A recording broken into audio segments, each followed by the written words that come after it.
A huge market day with the Dow closing up 434 points as Federal Reserve Chair Jerome Powell says the economy is solid and the Fed is going to be patient with rate hikes and selling off its assets. But if you listen to former Starbucks CEO and potential 2020 candidate Howard Schultz, President Trump should not be getting any of the credit.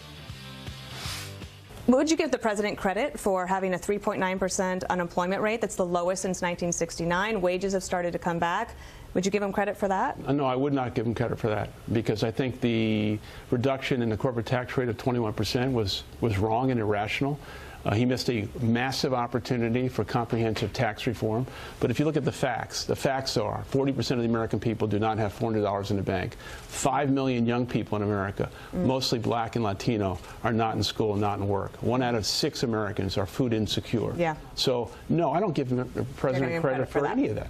And I do not give him credit for saying for 2 years that the stock market is a proxy for the economy. He is going to fall on his sword for that, because that economy is not going to last. And we are joined here by Morgan Ortagus, Jack House, Scott Martin, and Michael Block. All are with us now. So, gang, what do you make of this? The problem I have with that, David, is Howard wasn't really answering the question, was he? What do you think of 3.9% unemployment rate? And to be fair, Howard Schultz was bringing up some issues that are real. People are there is food insecurity in this country. There are still people falling through cracks here. We need to address that. We need to take care of our people. That's very important. We see that going on. But, you know, to not give President Trump any kind of credit for the bigger picture, it kind of rubs me the wrong way and strikes me as a little disingenuous. There was a time and a place. I don't think that was it right there. Answer questions, don't grandstand. Yeah. You know, I'll give the president some credit. I mean, the president is not an economic faith healer who showed up on the scene and suddenly created this expansion, but he inherited an economic expansion and he has kept it going. And the same thing with the stock market rally, and the same thing with the decline in the unemployment rate. In other words, he hasn't broken anything really important on the economic front.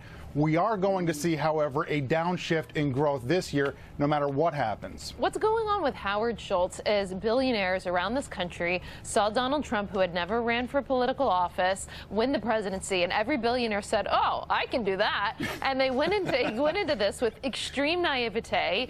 He doesn't understand the media, doesn't understand the political process. On another rival network, got hammered for the price of not knowing the price of Cheerios, which he could have easily deflected that and said, you know, someone put it out on Twitter. They said, you could say, I have a venti latte and a muffin. Right. You know, so I mean, for ease, you say, I don't eat Cheerios. But the whole point is just, I've never seen someone coming out of the gate so ill-prepared, and I think that's because these billionaires live in this cocoon where everyone kisses up to them, and then all of a sudden they get in the rough and tumble of politics where the Democrat Party's going after him, and this guy is just not ready for prime time.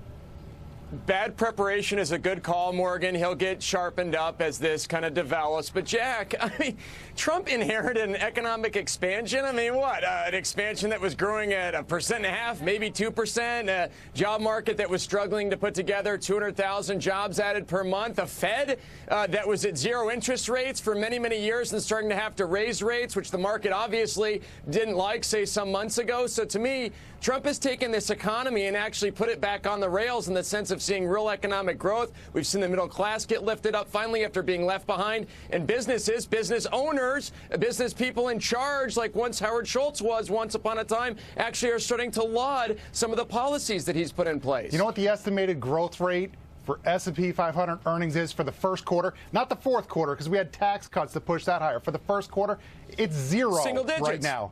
No, it's zero. It's come down even further than that. It's about zero right now. Okay, so far it's double digits. It remains very much. All I'm saying is, hey, look, I'm rooting for the president to get the economy going. It remains very much to be seen whether this experiment of borrowing a massive amount of money at the top to give stimulative tax cuts will work. The problem is, are these tax cuts really stimulative? Let me kind of jump in here and say, did that really work? It got the market higher. It got numbers higher last year. We're stuck in now what now? These tax cuts went to fund stock buybacks, more leverage. They should have gone to help job training to get wages higher. Wages are growing 3.2%. I guess we'll get the new number on Friday. But the point is, now what? You know, the right answer might be somewhere in the middle for you two guys, Scotty and Jack. You know, maybe it's not zero, maybe it's not high single digits or double digits, but there's a lot of show me here. A month ago on this show, We were talking about It's the possibility confidence. of recession. Yeah, but there's another aspect of what he done, because there's another big tax which was cut, and that's regulations. Regulation of businesses is a huge tax. The president has just done an enormous amount of work, I would say even more than Ronald Reagan did in his first 2 years, in cutting regulation. That was a huge stimulus for the economy, and a lot of small businesses in particular took advantage of it, right? Regulation rollbacks, David, have been huge. Corporate America has talked about that. Small businesses have talked about that.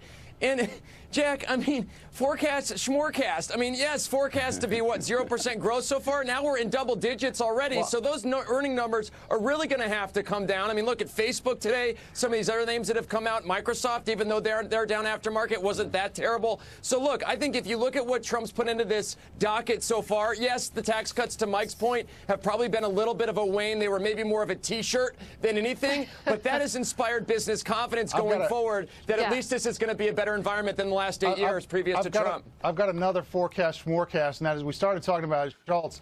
My forecast is that Republicans are going to find reasons to love him because he is the man who will split the Democratic vote and put Trump back in the White House. So I expect that this early negativity around Schultz will give way to some positivity on the part of Republicans. By the way, the president has just tweeted out in the past half hour, he says, Dow just broke 25,000.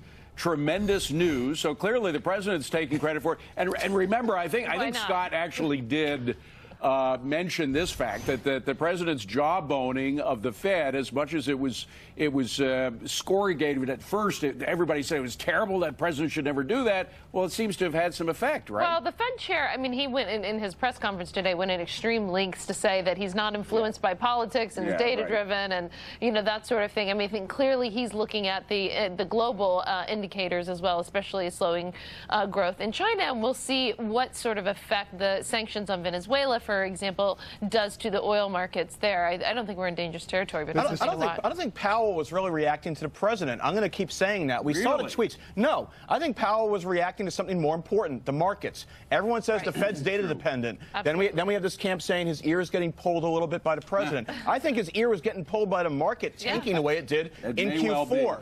The market action affects the data, and he saw that, and then they turned tail and ran. So you can say, is the Fed market or data dependent? The markets affect the data. He responds they should be. I just want to point out that the average stock gains under Trump have been really indistinguishable from those under Obama. I'm not trying to take credit away from this president. I do want to point out that tweet was properly spelled and capitalized to my eye. I mean, I only got a quick look, but I want to give full credit there. Well, but I think so. What Schultz should do here, actually, I mean, to not give the president any credit for the economy is just disingenuous and rings hollow. What he can do is make the argument potentially about being a better CEO, a better billionaire, or having ways in which to help people that are perhaps the poorest in the country and not benefiting from the economy. I think he'd have a better selling point if he did that. But it's just disingenuous. But to what not about give the this one president point? any credit. The one point that I think everybody would agree that the president's on kind of thin ice is when he takes credit for the market itself. The economy is one thing. The market. He says, this is what Schultz says again. I do not give him credit for saying for 2 years the stock market is a proxy for the economy. He's going to fall on his sword. I mean, if the market does come down, and it very well could again, doesn't that bode ill for the president and his reelection? There's no guarantee it does, David, and then you got to find excuses, and that's what he did, though. See, he did it really well, because when the market was falling in Q4, we had the worst December since, what, 31. It was a terrible year for all asset classes, really, in 2018, and the president didn't really take it on the sword or take his own sword through his heart on that one. He blamed the Federal Reserve, and actually, to Mike Block's point, that might have been the right thing to do, because now that the Fed has stepped back and said, oh, my gosh, we maybe made a mistake. We should have been so hawkish. We aren't going to raise rates as many times as we thought in 2019. Market all of a sudden is back to 25K plus. By the way, even though growth is slowing, the backdrop is still incredibly accommodative for stocks. Rates are very low. There are a few good alternatives out there, so I see no reason why stock returns won't be decent over the next couple of years. I recommend to the president that he takes full credit for the stock gains. If it keeps going, he'll continue to take credit. If it tanks, he can blame the Democrats taking over the House. Welcome to Politics 101. No, he'll blame China next time. We didn't make a trade deal. It's all their fault. By the way, did you see Facebook? I did a great job on that. And we're going to be talking about all those subjects coming up in just a moment. Meanwhile, Facebook did just report a record profit after hours. This is the company battles yet another scandal today. The numbers you need to know are coming next.